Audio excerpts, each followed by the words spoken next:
Saudara-saudara, di dunia ini ada dua kelompok manusia dengan tipe khusus.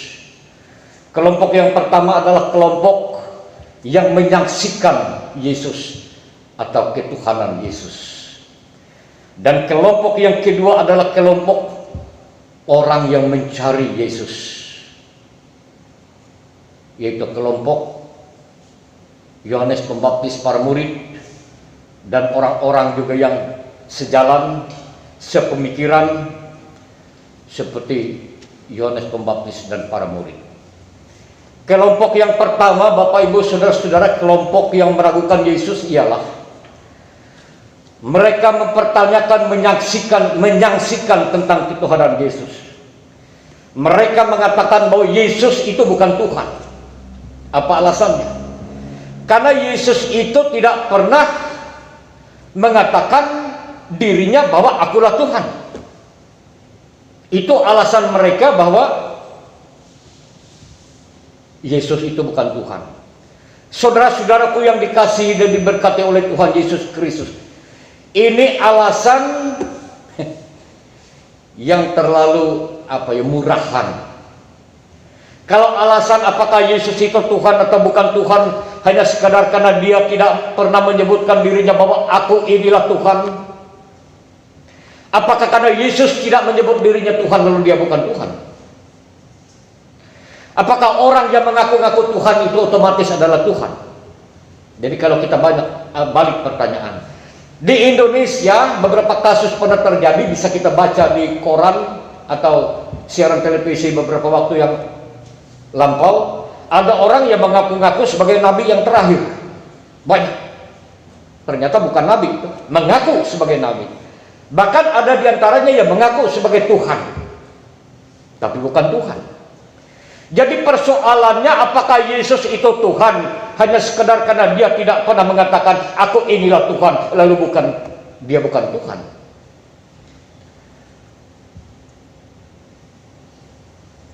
Jokowi atau Joko Widodo itu adalah Presiden Republik Indonesia.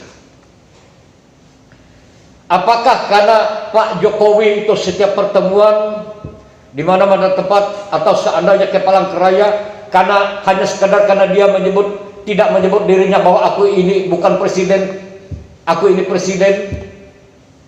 Apakah karena dia tidak pernah menyebut dirinya presiden lalu otomatis dia bukan presiden? Coba saya logika.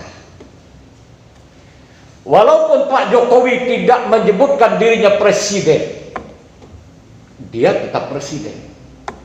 Kenapa? Ada dua hal yang menentukan, saudara. Demikian pun tentang Yesus, apakah dia Tuhan atau bukan Tuhan. Yang sangat menentukan itu bukan hanya sekedar mengaku-ngaku sebagai nabi, mengaku-ngaku sebagai Tuhan. Walaupun Yesus tidak pernah mengaku atau menyebut dirinya adalah Tuhan, belum berarti bahwa dia bukan Tuhan. Tapi ada dua hal yang sangat penting. Yang pertama adalah institusi. Ada pengakuan, pengesahan, pernyataan bahwa Pak Jokowi itu adalah Presiden Republik Indonesia. Demikian pun tentang Yesus. Ada pengakuan dari Yang Maha Kuasa. Ada dua kali penegasan Allah. Ketika Yesus memulai pekerjaannya di bumi ini, ketika dibaptiskan dan setelah dibaptis oleh Yohanes Pembaptis, inilah anakku yang kukasihi, kepadanya lah aku berkenan. Penegasan ilahi. Lalu ketika Yesus dimuliakan di atas gunung, sebentar dia akan menjalani suatu pekerjaan ilahi dalam rangka penyelamatan manusia. Ketika ada Musa dan Elia yang nampak, apa kata suara dari surga? Inilah anakku yang kukasihi, dengarkanlah dia. Penegasan dari ilahi. Yang kedua adalah pengakuan.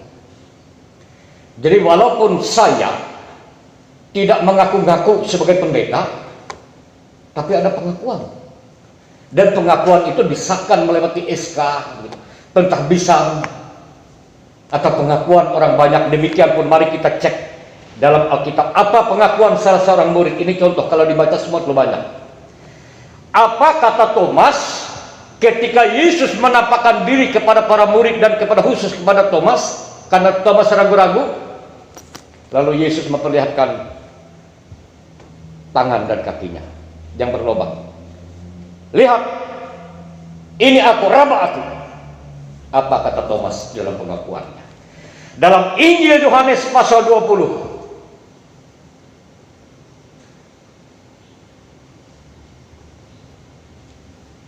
ayat yang ke-27. Kemudian ia berkata kepada Thomas, taruhlah jarimu di sini dan lihatlah tanganku. Ulurkan tanganmu dan jangan engkau tidak percaya lagi, melainkan percayalah. Ayat 28.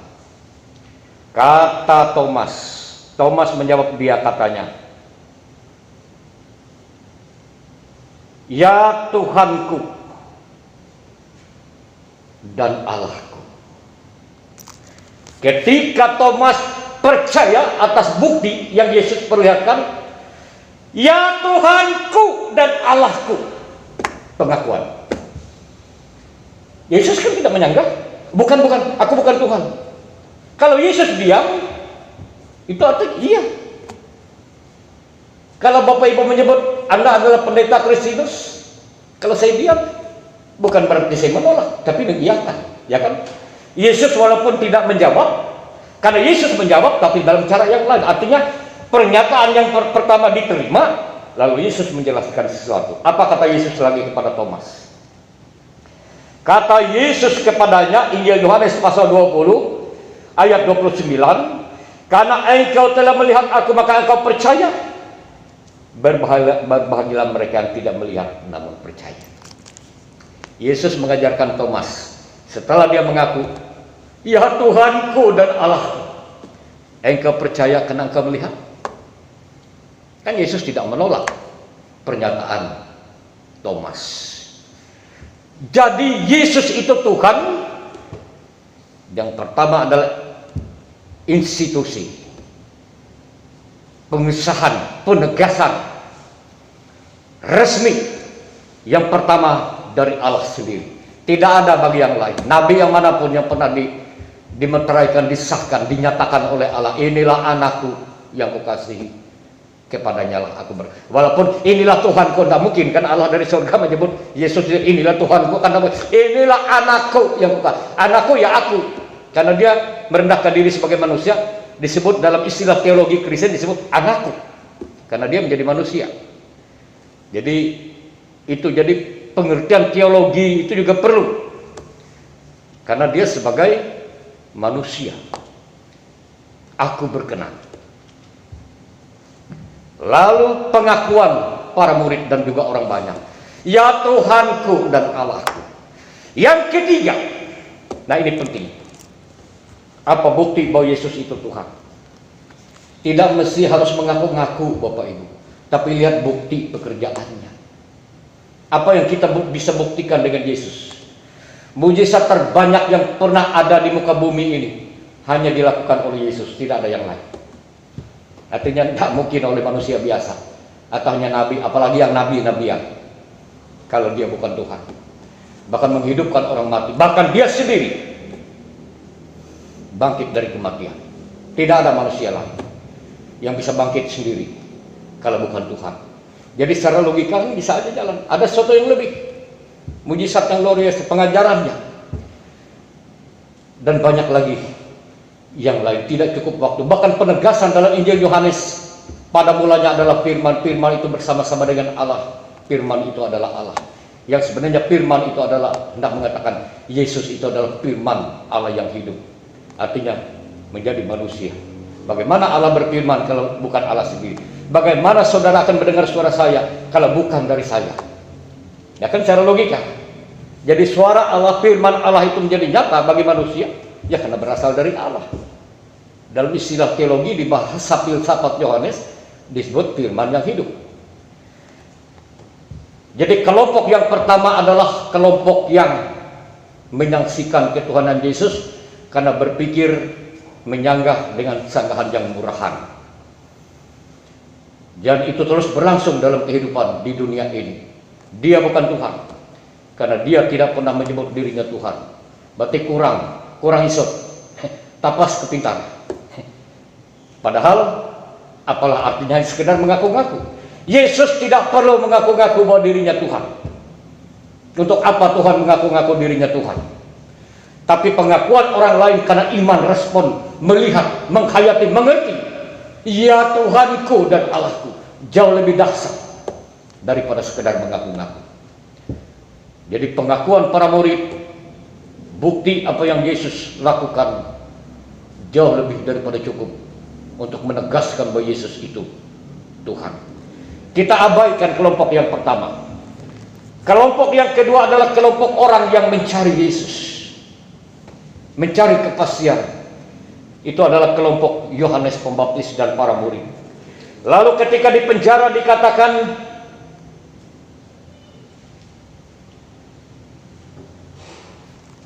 lalu Yohanes Pembaptis, dia mendengar tentang pekerjaan Yesus. Di dalam penjara Yohanes mendengar tentang pekerjaan Kristus, ayat 2. Lalu ia menyuruh murid-muridnya bertanya kepadanya, engkaukah yang akan datang itu? Atau haruskah kami menantikan orang lain? Saudara-saudara, ini perlu juga dijelaskan. Janganlah kita menganggap bahwa Yohanes Pembaptis itu lalu kenal dekat, mengerti betul tentang Yesus. Tidak.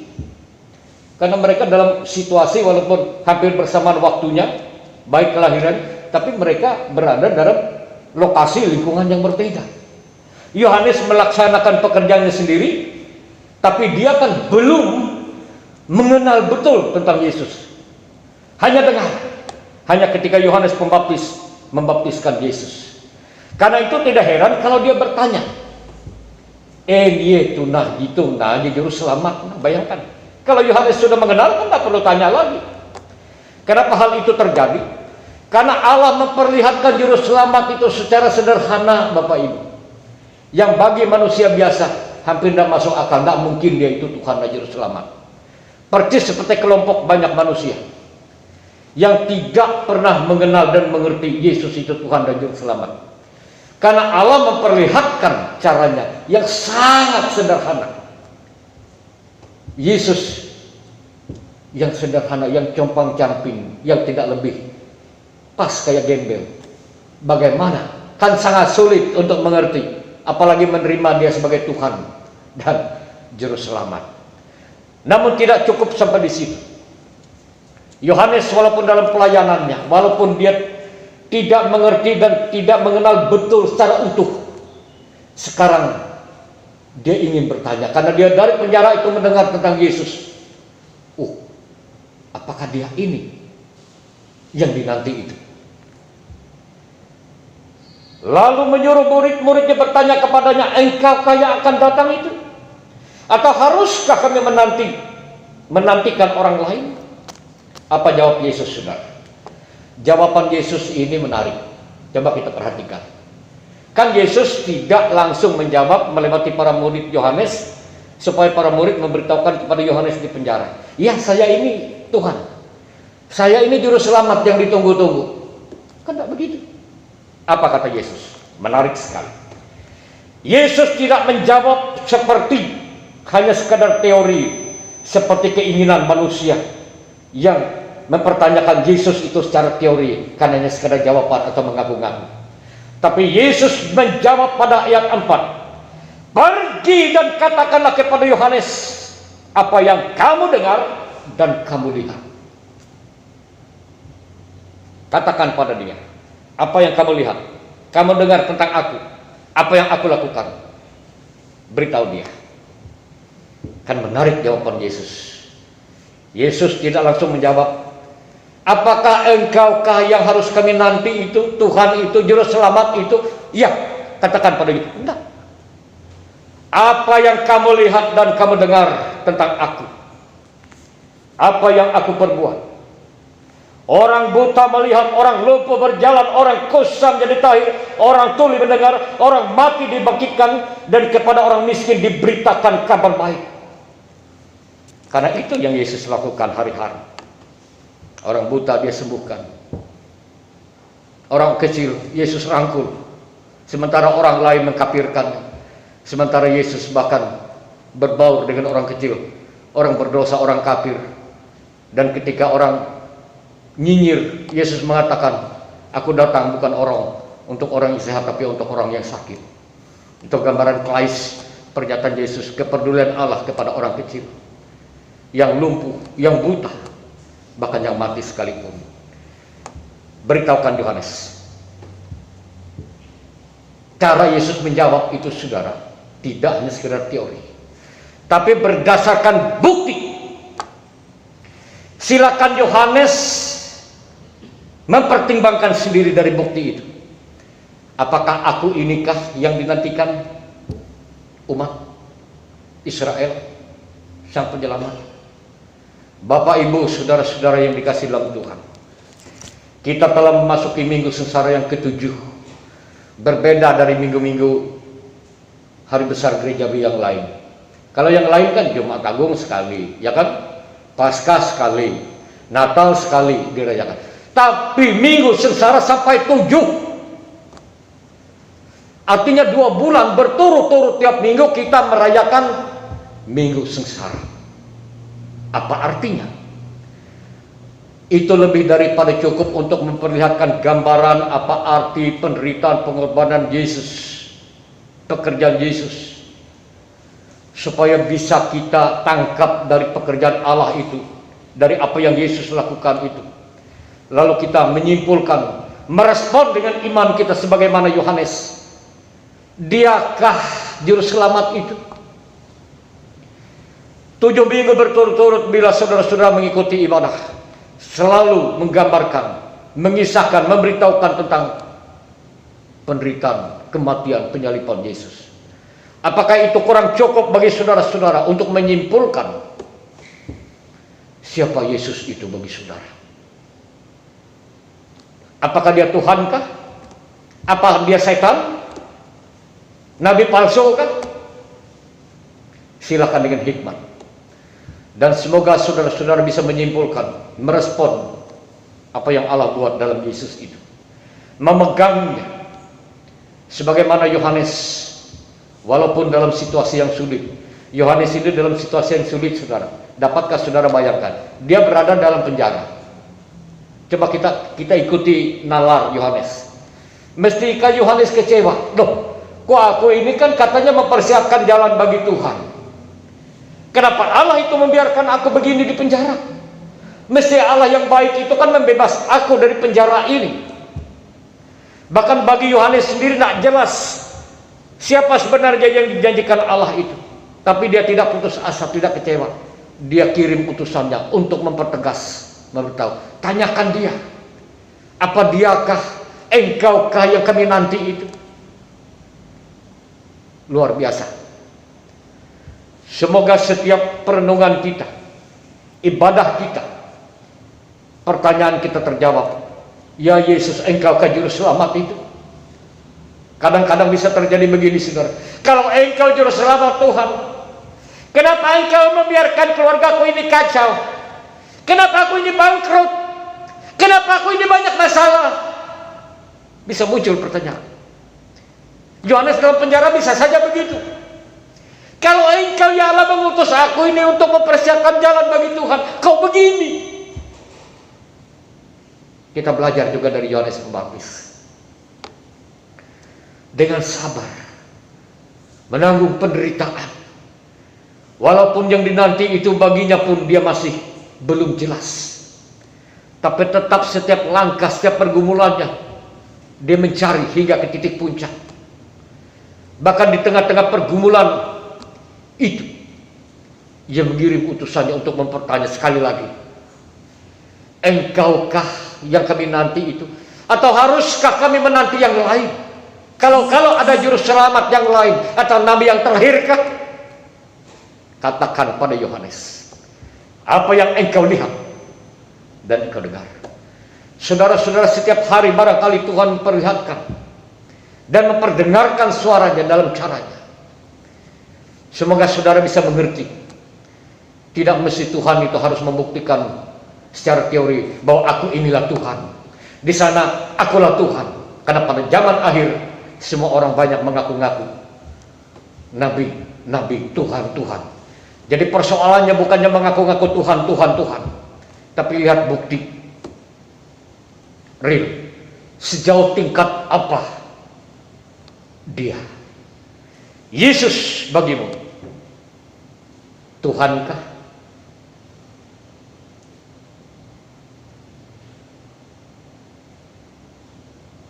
Kalau dia Tuhan, tidak cukup apa yang saudara dan saya lakukan sepanjang hidup ini untuk membalas kebaikan Tuhan yang luar biasa, yang mau berkorban mati di atas kayu salib itu. Semoga kita tahu artinya dan apa arti hidup yang telah dikuduskan, dibebaskan oleh Tuhan ini. Tiap kita adalah pendosa. Ada baiknya kita bertekad bahwa hidup ini kita gunakan untuk melayani Tuhan dalam cara apapun. Saudara, datang ke ibadah ini adalah dalam rangka ucapan syukur pada Tuhan. Dan banyak lagi yang bisa kita lakukan, mumpung Tuhan masih memberikan kita kesempatan hidup. Tetap sehat, tetap berpengharapan. Apapun kata dunia tentang Yesus, tapi bagi saya dan semoga juga bagi saudara, Ia Tuhanku dan Allahku. Amin.